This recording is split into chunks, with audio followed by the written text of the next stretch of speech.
السلام علیکم اسٹوڈنٹ، اس ویڈیو میں آپ کو واقعہ معراج کے بارے میں پڑھانے جا رہی ہوں۔ واقعہ معراج کیا ہے، کب پیش آیا اور کس طرح پیش آیا۔ چیپٹر کی ریڈنگ بیٹا آپ لوگ خود کر لیجئے گا، میں آپ کو صرف ایکسپلین کر رہی ہوں، ٹھیک ہے۔ واقعہ معراج جو ہے آپ صلی اللہ علیہ وسلم اور اللہ تعالیٰ کے بیچ ہوئی ملاقات کا نام ہے۔ واقعہ معراج اللہ تعالیٰ اور آپ صلی اللہ علیہ وسلم کے بیچ ہوئی ملاقات کا نام کیا ہے؟ واقعہ معراج ہے، ٹھیک ہے۔ معراج کے کیا معنی ہیں؟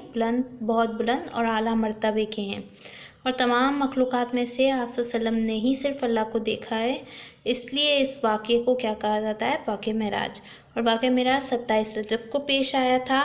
27 رجب کو واقعہ معراج پیش آیا تھا، جب آپ صلی اللہ علیہ وسلم کے پاس حضرت جبرائیل علیہ السلام تشریف لائے تھے، اور انہیں بڑے ادب کے ساتھ جنت کا ایک گھوڑا براق تھا، جس پر وہ آپ صلی اللہ علیہ وسلم کو لے کر گئے تھے اللہ سے ملانے کے لیے۔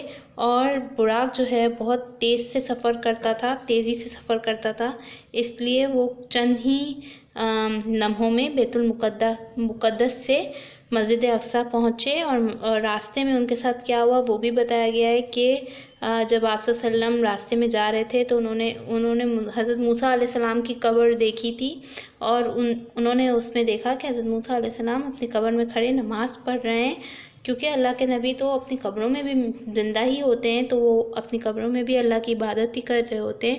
پھر اس کے بعد جب وہ مسجد اقصیٰ پہنچے تو پھر کیا ہوا، نبیوں کے امام، یہ ہیڈنگ ہے نا، یہ پڑھ لیجیے گا اچھی طرح۔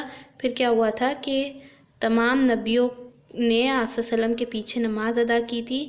وہاں پہ آپ صلی اللہ علیہ وسلم نے، حضرت جبرائیل علیہ السلام نے اذان دی تھی، اور آپ صلی اللہ علیہ وسلم نے امامت کی تھی، سب نے آپ صلی اللہ علیہ وسلم کے پیچھے نماز ادا کی تھی۔ پھر اس کے بعد مسجد اقصیٰ پہنچنے کے بعد، وہاں سے نماز پڑھانے کے بعد جب تمام نبیوں نے نماز ادا کر لی، اس کے بعد کیا ہوا، آپ صلی اللہ علیہ وسلم جو ہے آسمانوں کے سفر پر روانہ ہوئے، اور پھر کہاں پہنچے، وہ 7ویں آسمان کی سیر پر گئے۔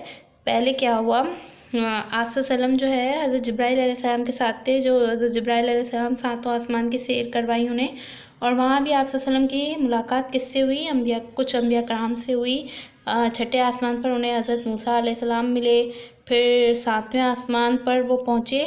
6ٹھے آسمان پر بھی وہ حضرت موسیٰ علیہ السلام سے ملاقات ہوئی تھی ان کی۔ اس کے بعد کیا ہوا تھا، 7ویں آسمان پر وہ جنت میں تشریف لے گئے، اور جنت میں انہوں نے کیا دیکھا، جنت میں جب داخل ہوئے تو انہوں نے ایسی نعمتیں دیکھیں جو نہ کسی آنکھ نے دیکھی ہوں گی، نہ کسی کان نے سنی ہوں گی، اور نہ کسی انسان کے دل میں ان کا خیال گزرا، یعنی نہ کسی نے سنا ہوگا، نہ کسی نے کبھی سوچا ہوگا، ایسی نعمتیں انہوں نے جنت میں دیکھی۔ اور پھر اس کے بعد وہ نہر کوثر کی طرف گئے تھے، وہاں پر بھی انہوں نے موتیوں کی بنی ہوئی گنبد دیکھی، موتیوں کے گنبد سے بنی ہوئی عمارت دیکھی، مطلب نہر کوثر دیکھا، عمارت نہیں، نہر کوثر کو دیکھا تھا جہاں موتیوں کی بنی ہوئی گنبد تھی، ٹھیک ہے۔ گنبد پتہ ہے نا کیا ہوتا ہے، جیسے کہ مدینے میں بھی بنا ہوا گنبد ہوتا ہے، تو ویسے گنبد بنی ہوئی تھی، وہ دیکھا انہوں نے۔ اور جس کی مٹی کس کی خوشبو کی طرح تھی، زعفران کی خوشبو کی طرح تھی۔ پھر اس کے بعد جنت کی سیر کرنے کے بعد جو ہے آپ صلی اللہ علیہ وسلم نے دوزخ کی بھی سیر کی تھی، دوزخ کی سیر کری تھی۔ وہاں پہ انہوں نے کیا دیکھا، گناہگار کے لیے کس طرح کے عذاب تیار کیے گئے ہیں، وہ بھی آپ صلی اللہ علیہ وسلم نے دیکھا۔ پھر اس کے بعد سدرۃ المنتہیٰ پہنچے، جہاں سے آگے حضرت جبرائیل علیہ السلام نہیں جا سکتے تھے۔ انہوں نے آپ صلی اللہ علیہ وسلم سے کہا کہ اگر اس سے آگے میں بڑھا تو میرے پر جل جائیں گے۔ اس کے بعد آپ صلی اللہ علیہ وسلم نے آگے کا سفر خود طے کیا، اور وہ اللہ پاک سے ملاقات کے لیے پہنچے، اور اس ملاقات کا ذکر قرآن مجید میں بھی ہے، اور قرآن مجید میں سورہ نجم میں اس کا ذکر ہے، جسے قاب قوسین بھی کہا جاتا ہے، ٹھیک ہے۔ پھر اس کے بعد اللہ تعالیٰ نے جب رسول صلی اللہ علیہ وسلم سے ملاقات کی تو خاص کلام فرمایا، جس کا قرآن پاک میں ذکر ہے۔ قرآن پاک میں کیا ارشاد ہے، معراج کی رات اللہ نے اپنے محبوب بندے حضرت محمد صلی اللہ علیہ وسلم کی طرف وحی فرمائی، جو چاہا وحی فرمائی، مطلب آپ صلی اللہ علیہ وسلم سے ملاقات کی، ان سے بات کی، ان پر وحی نازل فرمائی، انہیں نماز کا تحفہ بھی دیا، ٹھیک ہے۔ پھر اس کے بعد کیا لکھا ہوا ہے کہ حضرت ابو ذر رضی اللہ تعالیٰ عنہ نے پوچھا رسول صلی اللہ علیہ وسلم سے، کیا آپ نے اللہ تعالیٰ کو دیکھا ہے؟ تو آپ صلی اللہ علیہ وسلم نے کیا فرمایا؟ میں نے دیکھا، وہ نور ہیں۔ اور رسول صلی اللہ علیہ وسلم نے اور بھی فرمایا کہ میں نے اللہ کو بہت حسین صورت دیکھا ہے، مطلب اللہ پاک سے خوبصورت کوئی اور ہو ہی نہیں سکتا۔ انہوں نے دیکھا ہے آپ صلی اللہ علیہ وسلم نے، وہ انہوں نے بتایا۔ پھر اس کے بعد ہے نیکسٹ پیراگراف، حضرت موسیٰ علیہ السلام کی مدد۔ جب حضرت موسیٰ علیہ السلام نے حضرت موسیٰ علیہ السلام نے کس طرح مدد کی کہ جب اللہ تعالیٰ نے اس رات نبی صلی اللہ علیہ وسلم سے ملاقات کی تھی تو ان کی امت پر 50 نمازیں تحفے کے طور پر فرض کی تھیں۔ تو جب وہ واپس آ رہے تھے وہ تحفہ لے کر، تو حضرت موسیٰ علیہ السلام راستے میں مل گئے اور انہوں نے آپ صلی اللہ علیہ وسلم کو مشورہ دیا کہ 50 نمازیں بہت زیادہ ہیں، آپ کی امت نہیں پڑھ سکے گی، آپ انہیں اللہ تعالیٰ سے کم کروا کے آئیں۔ تو آپ صلی اللہ علیہ وسلم واپس گئے اللہ کی بارگاہ میں اور عرض کی کہ ان نمازوں کو کم کریں، تو اللہ تعالیٰ نے کم کیا۔ پھر اس کے بعد کم کرتے کرتے اللہ تعالیٰ 5 نمازوں کی طرف آئے۔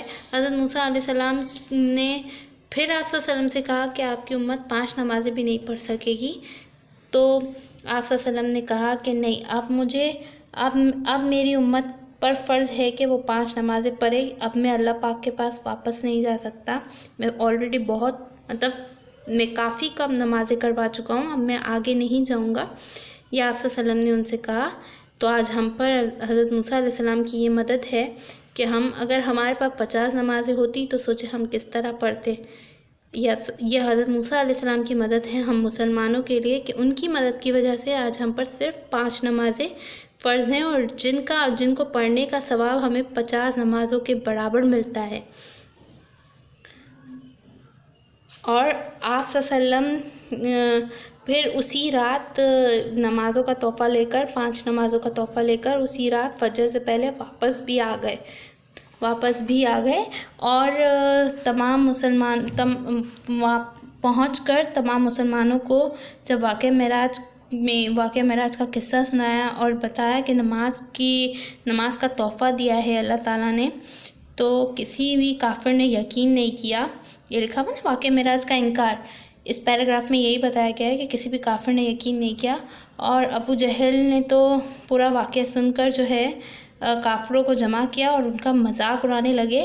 کافروں نے کہا کہ یہ سب خواب ہے، ایسا کچھ نہیں ہو سکتا کہ ایک انسان بادلوں میں سفر کرنے جائے اور آدھی رات ہونے سے پہلے واپس بھی آ جائے، ایسا ہو نہیں سکتا۔ اور یہ بات سن کر کافر ہنسنے لگے، مذاق اڑانے لگے، اور ابو جہل جو تھا وہ بھاگا حضرت ابو بکر کے پاس پہنچا۔ اس کا خیال تھا کہ جب حضرت ابو بکر بھی یہ واقعہ سنیں گے تو اس واقعہ معراج پر یقین نہیں کریں گے، لیکن جب حضرت ابو بکر رضی اللہ تعالیٰ عنہ کے پاس جب ابو جہل پہنچا اور اس نے رسول صلی اللہ علیہ وسلم کے بارے میں بتایا کہ وہ واقعہ معراج کے قصے کو سنایا، تو ابو بکر رضی اللہ تعالیٰ عنہ نے کیا کہا کہ اگر آپ صلی اللہ علیہ وسلم کہہ رہے ہیں تو سچ کہہ رہے ہیں، کیونکہ وہ کبھی جھوٹ نہیں بولتے اور وہ ہمیشہ سچ کہتے ہیں۔ اور اسی بات سے خوش ہو کر آپ صلی اللہ علیہ وسلم نے حضرت ابو بکر کو صدیق کا خطاب بھی دیا، اور واقعہ معراج جو تھا اعلان نبوت کے 10ویں سال پیش آیا تھا۔ اس رات کو ہم کیا کہتے ہیں؟ شب معراج کہتے ہیں۔